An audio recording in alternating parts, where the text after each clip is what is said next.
Shelo and Roger, wishing you a lifetime of love, laughter, and endless happiness together. Best wishes on this beautiful journey. We love you! Hello, Ninang Shelo. Congratulations. Congratulations and best wishes. Roger, good luck. It's a hand. It's a hand. Flying kiss. Flying kiss. Hi, Kuya JR and Ate Shelo. Una sa lahat, I would like to say congratulations sa kasal ninyo. Alam kong matagal ninyong pinagdasal yung bawat isa at ngayong araw ay sa wakas natupad din yung mga pinagdarasal nyo at pinapangarap nyo magkasama habang buhay. Sabi nga sa Mark 10 verse 9, therefore what God has joined together, let no one separate. Ibig sabihin si Lord mismo ang nagdala sa inyo sa isa't isa. Kaya treasure nyo yan and always put God at the center of your relationship. Kuya, ate, I pray na maging matatag ang samahan nyo, puno ng love, patience at understanding. Alam ko hindi laging perfect pero kung si Lord ang foundation ng relationship nyo, kahit anong bagyo, kaya nyong lampasan. So cheers to new beginnings, more adventures and endless love. Again, congratulations ate and kuya and hope to see you soon. God bless. Hi Tita Shea, hi po Tito Roger. Gusto ko lang po sabihin na congrats po sa inyong dalawa po. Matagal ko na pong gusto na makahanap po si Tita Shea ng isang tito po na pogi na makakasama ko pa po sa buhay tsaka po sa bahay po. Inihiling ko rin po na magkaroon po kayo ng great future, ng masaya na future po, magkasama po kayong dalawa po. At sana po there are brighter days ahead of you guys po. Yun lang po, thank you po. Hello, Shelo and Roger. Congratulations sa inyong dalawa. Alam namin na ito ang pinakaiintay niyong araw at masaya kami na nakikita namin kayo na masaya sa piling ng isa't isa. Patuloy lang namin dalangin na inyong pagsasamahan ay humaba at mapuno ng pagmamahalan at respeto. Masaya kami na may makakasama na si Shelo at ganoon naman sa iyo, Roger, na salamat sa pagbabantay at pag-iingat din kay Shelo. Kampante na kami na may kasama si Shelo dyan at masaya. Isa pa naming hiling ay pamangkin. Little Shelo or Little Roger, okay lang. Basta agad-agad. Joke. Ingat kayo dyan. Banding soon. See you soon. Congratulations and enjoy your day. Love you. Congratulations, Shelo and Roger. May the Lord be the center of your relationship as husband and wife. Live, love, and learn from each other. God bless! Congratulations, Ate Shelo and Kuya Roger, sa inyong pag-iisang dibdib. May the Lord guide you and be the center of your relationship. Ang gusto ko lang masabi sa iyo, Kuya Roger, maraming salamat sa pag-aalaga at pagmamahal sa ate ko.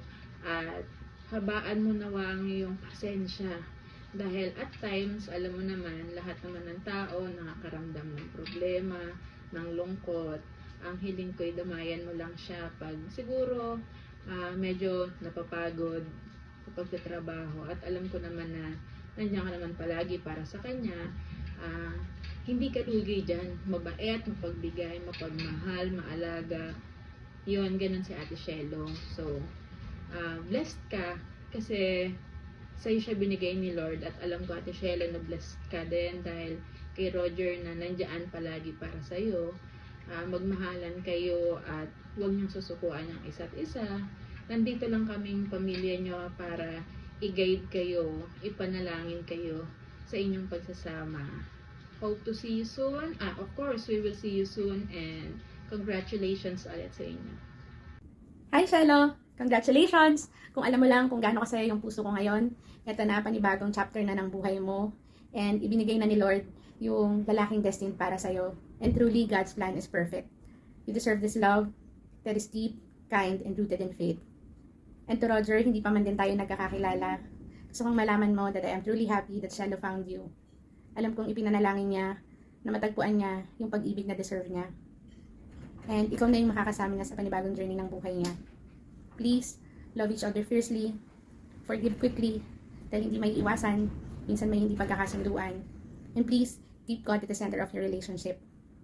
Wala akong ibang hiling, kundi biyayaan kayo ng Panginoon ng kaligayahan, ng tawanan, ng mga pagpapala, at katatagan at pananampalataya. Again, congratulations to both of you. God bless your union, and see you soon! Hi, JR and Shelo. Congrats on your wedding. Praise be to God that pinagtagpo kayong dalawa ng Diyos. I'm so happy to celebrate this special day with you. Prayer ko na pagpalain ang love story nyo at i-enjoy nyo lang ang buhay mag-asawa. Nawa ang pagmamahal nyo sa isa't isa ay lumago pa na may gabay ng Diyos. God bless sa inyo mag-asawa at see you soon. Roger, congrats sa buhay. Pasensya na, hindi makapunta sa kasal mo. Alam naman tayo, may kanya-kanya ng sobrang busy. Welcome sa buhay ng may asawa. Congrats din kay misis mo. Sana ay magkaroon kayo ng maraming anak. At sana magkita-kita ulit tayo magkakaibigan. At ano pa ba? Ayun, basta adjust lang dahil magkakaroon kayo ng pamilya. Araw-araw ang buhay ng may asawa ay isang malaking adjustments. Mula pagising hanggang matulog, mag-adjust ka. Ayun lang, I'm so happy for you, brother. Congrats sa iyo at sa iyong maging asawa. Enjoy your day. Thank you. 1, 2, 3, go. Congratulations, R. Labis akong masaya at proud sa iyo. Nawa maging matatag ang inyong pagmamahalan ni Shelo. Puno ng respeto, tiwala at tunay na pag-ibig. Hiling ko na gabayan kayo ng Diyos sa bagong yugto ng inyong buhay bilang mag-asawa. Mahal na mahal ka namin, R. At lagi kaming nandito ng mga kapatid mo at mga pamangkin mo para sa iyo. I love you. Hi, Tito JR! Happy wedding day! God bless you and Tita. May you always love each other and be happy forever. I love you! And congrats sa inyo, Shelo and Roger, sa inyong wedding. Congrats para sa iyo dahil natagpuan mo na si Roger. Alam ko matagal mo nang minimit at pinagpiprayan. Good luck kay Roger. Nasa tamang babae ka na dahil palaging tama ang babae. And habol na kayo para may kalaro na to si Raya. Congrats ulit. Best wishes para sa inyong dalawa. Congrats. Bye-bye. Hello, Tisha and Kuya Roger. Congratulations sa inyo sa inyong wedding and praise God dahil meron ng forever yung Ate She namin. No? We pray and wish na naway maging masaya kayo sa inyong pag-iisang dibdib and hopefully pag uwi nyo dito, makapag-akyat siguro tayo ng bundok. No? Para happy-happy, may tagabitbit na ng bag si Tisha kapag umakit ng bundok. No? Enjoy yung inyong marriage life and hopefully ay maging mablisan kayo ng kids no, soon. No? God bless and see you soon mga ate and kuya. Bye! Congratulations! Happy for you. Hi! Congratulations, Shelebe. Oh my God, dito na talaga. Ano ba sasabihin ko? I know that you've waited for this and you prayed for this. All of us prayed for this. Kahit nung bago pa lang kami umalis ni Mike ng Qatar, we prayed for this na ibigay na ni God yung para sa'yo. I know that you went through bumpy roads and moments of wondering if okay ba si Gay na to, si Gay na yan. But it was really true that you are a living testimony na God Himself will write the pattern of your love story. You are a test of faith and heart. Ang galing. I just remember the last time na umuwi tayo sa Pilipinas, yung we prayed for each other. Oh my God, this year lang pala yun. Ang galing. Ang bilis. Ayun na, I prayed na ibigay na ni God yung the one, and you prayed for me na magkabibi kami ni Mike. And here we are. We're a living testimony na talagang nag-works yung pag-pray natin kay God. Ayun. Siguro ang may advice ko lang sa'yo, hindi pa naman kami ganun katagal na kasal ni Mike, pero sa pagsasama namin, just to place 3 main ingredients dun sa magiging buhay niyo ni Roger. Yeah.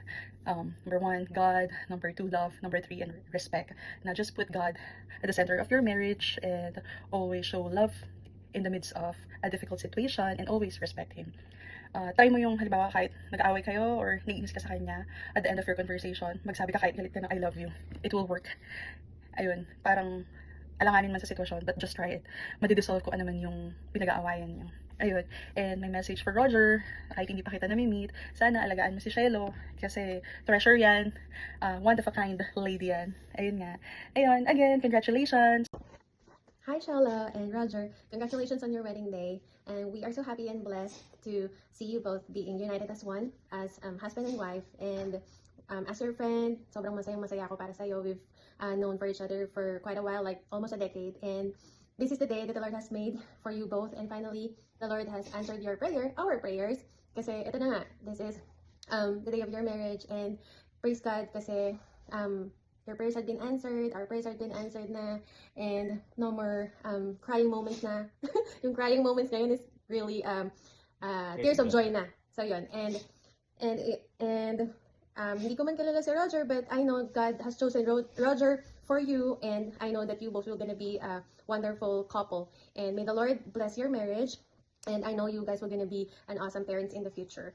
And in life, alam naman natin na one of the best decision ever in our lives is, number one is choosing God as our personal Lord and Savior, and number two is choosing the right partner. But of course, it's not only you who chose Roger as your partner, but of course, God chose Roger for you. So, alam ko maraming advices yung mga ibibigay sa'yo about marriage, but keep in mind that you both are united as one. You have to be on the same direction, and always put God at the center of your relationship. And keep in mind that even though we are far from you both, and we're not there witnessing your wedding day, rest assured that you both are always in our prayers, and we're so happy celebrating in here too, and we are looking forward to see you both, hopefully here in the US.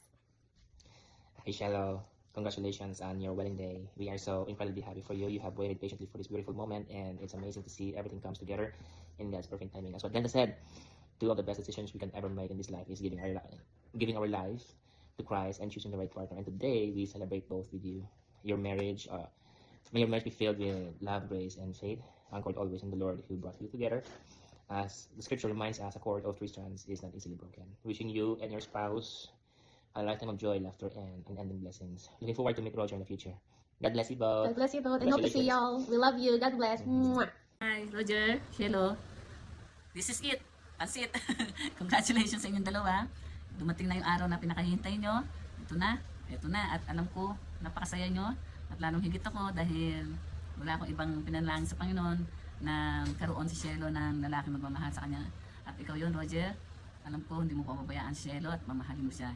Masaya ako dahil November 11, wedding date din namin ng papa ni Shelo yan. Kaya happy ako at sana anumang pagsubok mong dumating sa inyo ay huwag kayong makakalimot sa ating Panginoon. I love you all at muli, congratulations sa inyong dalawa. Hintayin ko kayo dito. Love you. Hello. We are the parents of Tim and Elvin. We live in Breda in the Netherlands. My name is Anja. And my name is Emil. Dear Cello and Roger, congratulations on your wedding. We are so happy for you both. May your love continue to grow stronger every day. Wishing you a lifetime full of joy, laughter, and endless love. Enjoy your special day in beautiful Qatar. We wish you an unforgettable, beautiful, and loving wedding in Qatar. It'll be a wonderful day celebrating your love. We've been able to follow your love affair through social media. You radiate such love and happiness. We hope we can congratulate you in person someday. A lot of love from us both, and may God bless you. Goodbye. Bye. Bye. Congratulations on your wedding. I am so happy for you both. It is wonderful to see you wish for a loving partner come true. Spending time with you in the Netherlands show me how kind, caring, and fun you are. You and Roger truly complement each other. You make such a beautiful couple. It's lovely to see the love and care you share. I wish you all the happiness in your life together in Qatar tomorrow and in Tagaytay in December. May your marriage be full of joy, laughter, and unforgettable moments.